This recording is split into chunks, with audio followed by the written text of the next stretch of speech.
Now, we submitted the show as The Innocent Years. We built it and had the thing all put together when something terribly obvious occurred to us, that in 1972 there were no more innocent years. The innocence was in the 60s. By the time you hit the 70s, it was a whole different world and a whole different people and a whole different universe. And so we moved on to The Young and the Restless, which we felt was an elegant title. The title says it all. How did you come up with it? Not easily. It was the young. I knew I wanted the young and Restless was a long time in coming. That when we were still doing days, John Mitchell called me one day and he says, "Bill, I want," in his gruff voice, and he's a wonderful man, but a very strong man. He says, "Bill, I want you to pack Lee, get Lee to get off the air for a few days if you can. Bring the kids out, bring all the nursemaids you want, get a bungalow at the Beverly Hills Hotel, and you're going to come out here and we're going to get together and you're going to stay until we make a deal." Well, I talked to Lee about it, and the idea of getting the kids out there and the trip was kind of fun. We brought a lawyer who would do all the negotiating and stuff like that, and so we went out there and the negotiating was done, and Lee and I had some fun, and we weren't involved in the business end of it. And this is before we had a title, because he was just trying to drum up another show for what was then Screen Gems. And so then after about 5 days, they called us all together, and they had come up with a deal. And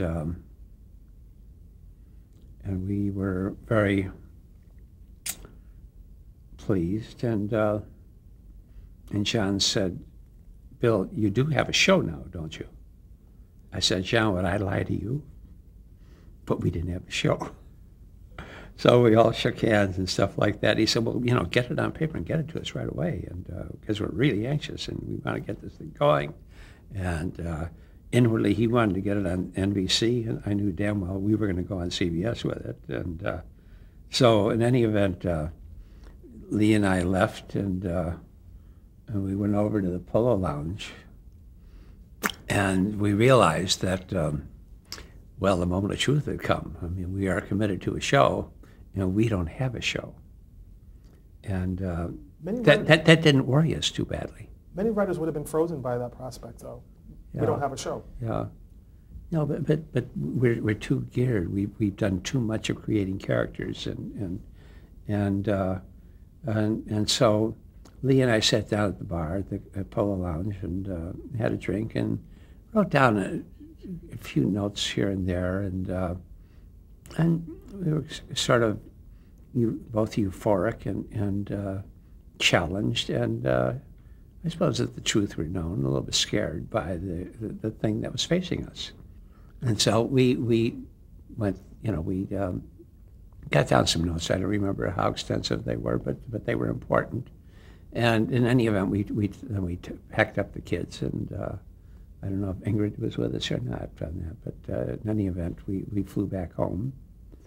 And Lee and I would talk about it, and then, but within 2 weeks' time,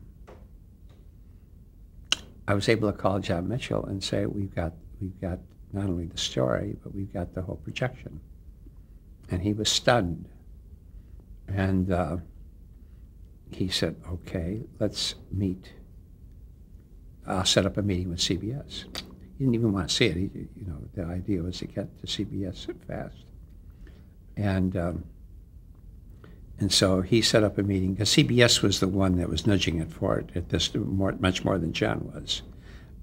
John wanted the show, but CBS was the conduit really at this point to moving this thing along.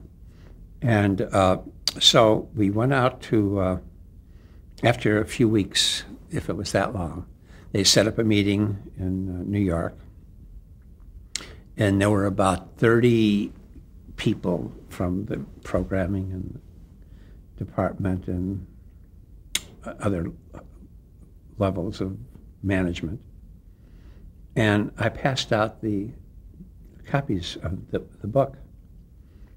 And as I was doing it, I realized one thing, that none of them are going to understand this.